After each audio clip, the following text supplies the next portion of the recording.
Hello po mga katambay, muli po si Kamanong po. Nagbabalik pong muli para po magkomento, tambayang makabayan, komento po ng inyong lingkod.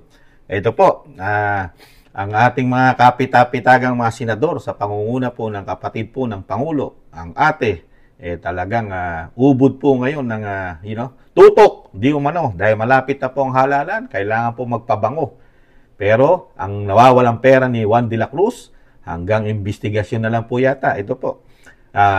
Nawawala na po sa issue ang pinagmamalaki po ng Pangulong Marcos na 5,500 flood control. Ngayon po, nandito na po sa DPWH mga katambay. Ang pinakamalaking problema na walang problema ang Pangulong Marcos dahil walang kamay na bakal, di umano, ay wala pa pala mga katambay. Ayon dito sa DPWH na yung anti-flood master plan ay hindi pa na ipapatupad mga tambay. Pero napakarami na pong naipagawa ng ng Pangulong Marcos Jr. at pinagmalaki sa SONA, 5,500 yung yung flood control mga katambay.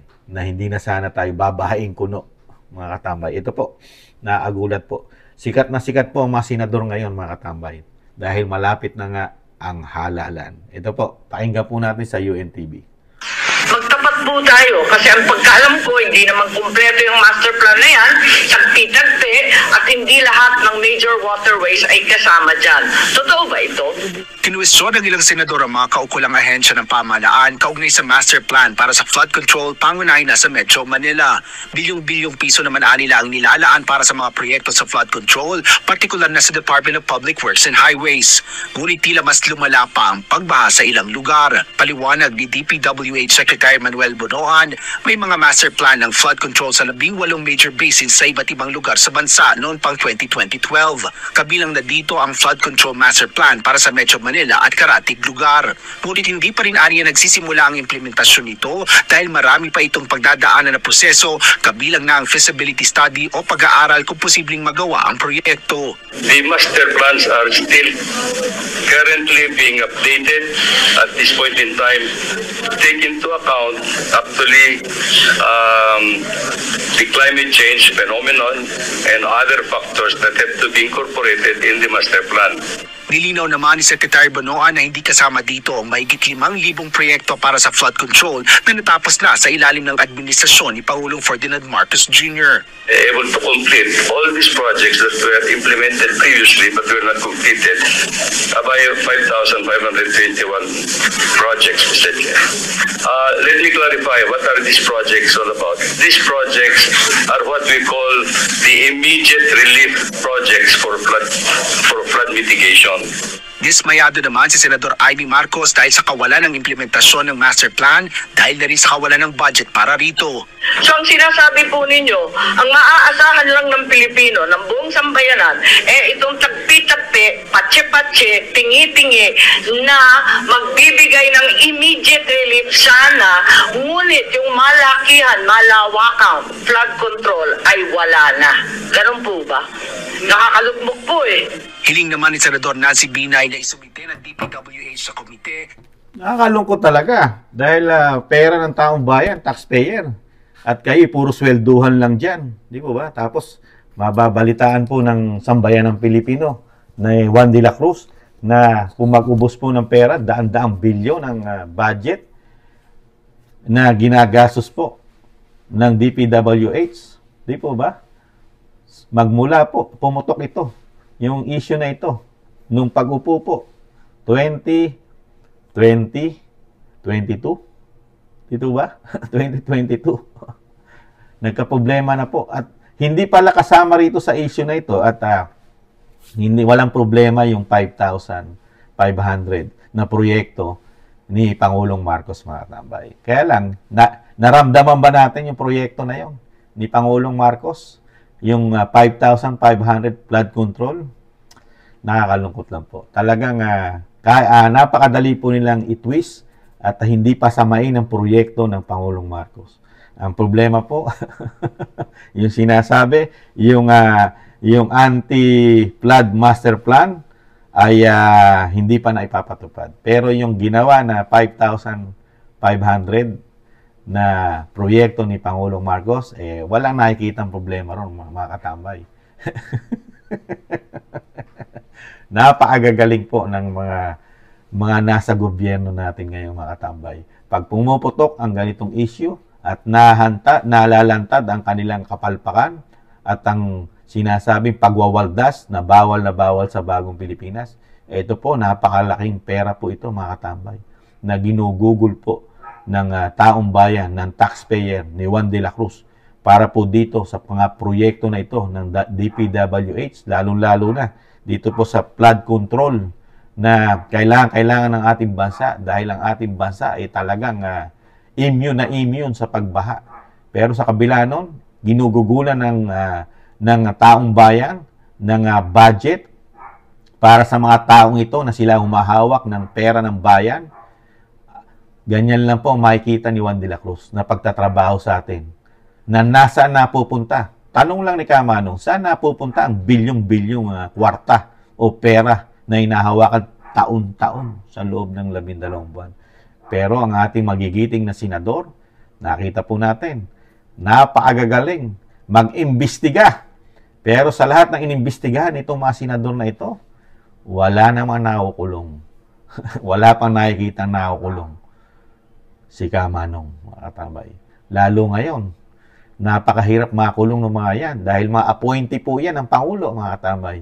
Yang mga sekretary ng DPWH, sino po ang naglagay dyan?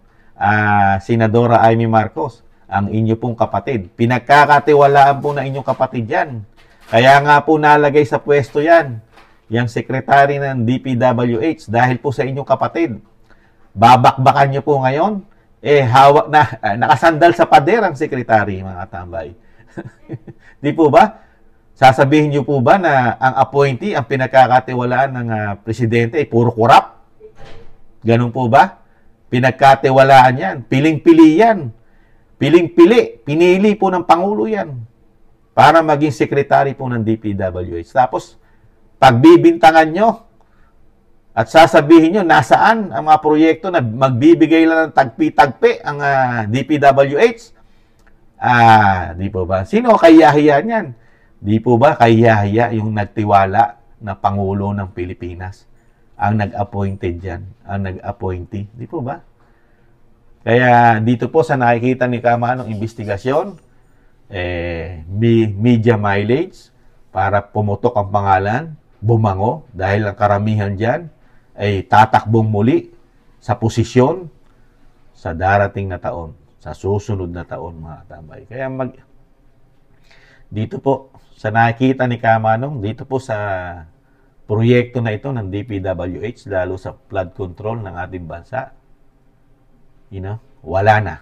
Wala na ang mga pera. Tunaw na. Mahirap na isuka yan, mga tambay. Napagparti-partihan na yan, di umano. Napagparti-partihan na nila. Hanggang investigasyon na lang po ang nakikita ni Kamanong dito po sa Senado. Dito sa sinasabing DPWH, sa mga kapalpakan. Hanggang doon na lang. Hanggang sama na lang ng loob at panghihinayang ang dadanasin ni Juan de la Cruz. Dahil sa susunod na taon, kumpleto na naman po ang budget ng mga yan, mga katambay. Meron na naman po sila sa 2025 na hawakan bilyong-bilyong pera. Sa ngayon, na pag-uusapang issue, dahil nga palpak, pero inamin o sinabi ng sekretary ng DPWH na hindi kasama sa kapalpakan ang proyekto ng Pangulong Marcos, ang 5,500. Mga tambay. Ang may kapalpakan lang, yung mga nauna pa, no, mga nauna na nagplano, yun ang sisisihin natin, mga tambay. Yung mga nauna, 2012, doon nagsimula. Yung mga plano na yan, yung master plan na hindi na ipapatupad daw di umano. Sila sisihin natin. Huwag itong nanunungkulan ngayon, mga tambay. Wala silang pagkukulang. Basta sila, dumarating ang budget, bilyon-bilyon, wala silang pagkukulang, mga tambay. Ganyan po ang politika natin ngayon. Ang sinisisi, yung mga nakaraan. Nandun ang problema. Pero sa kanila, wala sila nakikitang problema sa panahon nila. Ganun po talaga eh. Dahil nga, ang nag-appoint, talagang pinagkatiwalaan ng Pangulo ng Pilipinas. Lahat ng nagtatrabaho sa ahensya ng gobyerno na hawak ng Pangulo, siya ang naglagay. Kaya lahat po yan matitino, mga katambay. Kaya nakita nyo po ang ating bansa, napakatino po. Napakatino po ng ating bansa ngayon, mga katambay. Walang anomalya, walang korupsyon, walang droga nagpapasukan, napakababa ng krimen. Kaya nga, number 1 tayo, mga katambay, sa krimen. Lalo ang Metro Manila. At sikat na sikat ang ating bansa na hindi na safe puntahan, pang-5 ang Pilipinas. Kaya malaki na po ang nabago ng Pilipinas, bagong Pilipinas. At nakita po natin ang tinatrabaho po, kasama ang Senado at ang Kamara. Walang pagtugon, pagtulong sa naglolobuhan, naglalaki ang mga problema ni Juan de la Cruz ng mahihirap katulad natin. Naglalaki ang presyo ng mga bilihin, nagtataasan. Di ba ba? Lahat na nagtaasan, pati pangluto natin, tumaas na nung isang araw. Di ba ba? Gulay, karne, tubig, kuryente, internet, toll gate.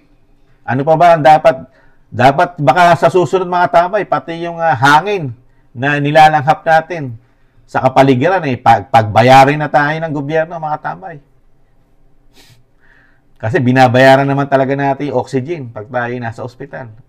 Lahat na lang halos pinakakakitaan sa ating bansa, mga tambay, ng mga sinasabing maoligarko. Kaya wala tayong magagawa. Nakikita po natin ngayon sa bagong Pilipinas, magkakasama silang lahat, di po ba? Kampi-kampi, magmula di umano sa media, mga kaliwang grupo, di umano. Ito po, nakikita ni Kamanong investigasyon, moro-moro lang po ito, di umano, mga tambay, moro-moro lang, pampabango lang ito sa susunod na halalan. Wala pong mangyayari rito. Sa komento ni Kamanong, walang mangyayari dito. Matatabunan lang po ito. Katulad lang po ito ng mga smuggler ng bigas. Natabunan po ang issue. Dahil bakit ko po nasabi? Yung issue nga po ng Pangulong Marcos na droga. Paghihit-hit ng droga. May video pa. Natabunan na nga Di po ba? Tinabunan na. Iba na po ang issue ngayon. ICC na po, sa Interpol. Ang bilis po magtabon, mawala ang issue sa bagong Pilipinas. Yun lang po ang komento ni Kamanong. Kayo po, ano po masasabi nyo? Dito po, ito ba may patutunguhan, may katuturan? Di po ba? Pwede po tayo mag-comment, mga katambay. Muli po, si Katambay Manong, nagpapasalamat po sa mga gusto po ng ating maliit na channel, Tambayang Makabayan, komento ni Kamanong. Paalam, bye-bye.